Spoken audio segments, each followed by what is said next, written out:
उत्तर प्रदेश में योगी सरकार के ऑन दी स्पॉट फैसले ने जुर्म करने वालों के साथ साथ विपक्ष को भी भारी टेंशन दी है। पर अब योगी के साथ साथ असम के सीएम हेमंता बिस्वा शर्मा ने ओपोजिशन के लिए डबल टेंशन कर दी है। सीएम हेमंता के फैसलों की टीस ऐसी है कि अब विपक्ष को हेमंता में योगी आदित्यनाथ का अक्स नजर आने लगा है।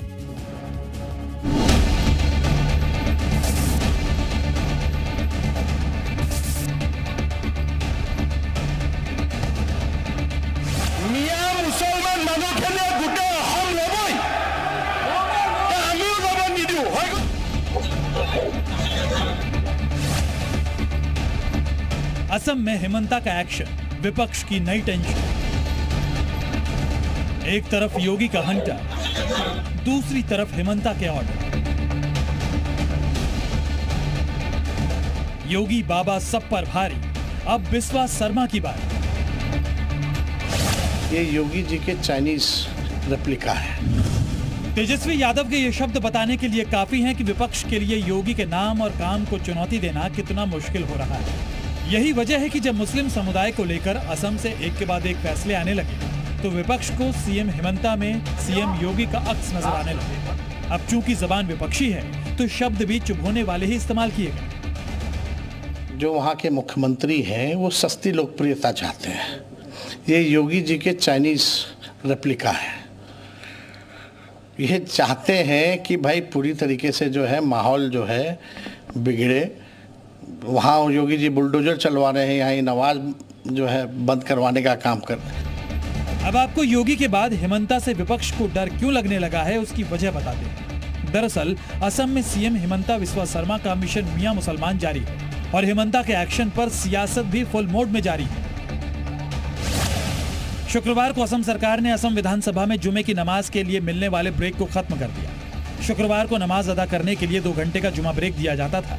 हेमंत बिस्वा शर्मा ने जुमे की नमाज के ब्रेक को औपनिवेशिक बोझ का प्रतीक बताते हुए नियम को हटा दिया। जुमे की नमाज के लिए मिलने वाले ब्रेक की प्रथा साल 1937 से असम में चली आ रही थी।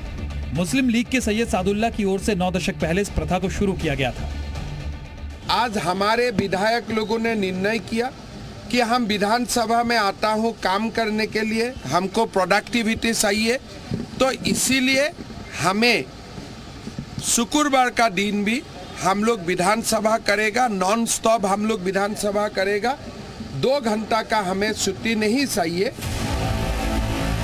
आपको बता दें कि ये फैसला ठीक एक दिन पहले लिए गए उस फैसले के बाद आया जिसमें विधानसभा में मुस्लिम विवाह और तलाक को लेकर एक विधेयक पारित किया गया।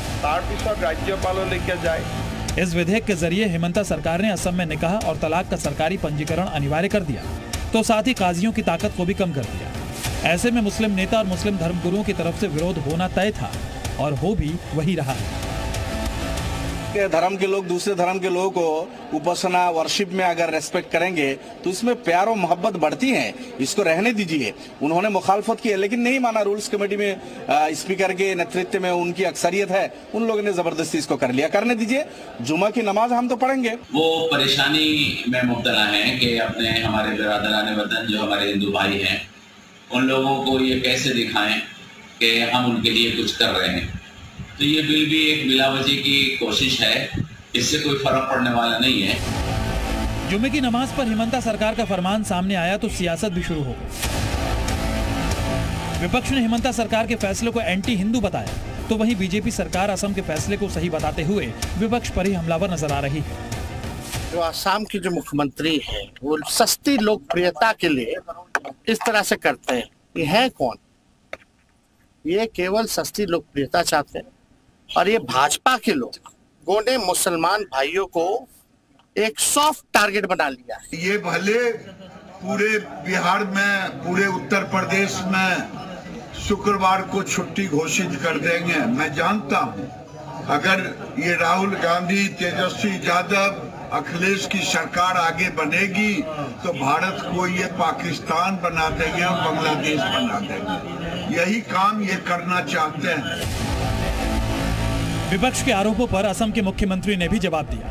सीएम हेमंत ने जुमे की नमाज के लिए मिलने वाले ब्रेक को खत्म किए जाने के फैसले को हिंदू और मुस्लिम विधायकों की तरफ से साथ लिया गया फैसला बताया। हमारे विधानसभा का हिंदू मुसलमान सारे एमएलएज ने रूल कमेटी में बैठा और ये अनएनिमियसली रिजॉल्व किया कि हम लोगों का जो 2 घंटा का छुट्टी है वो हमें नहीं चाहिए, हम ये 2 घंटा भी काम करूँगा।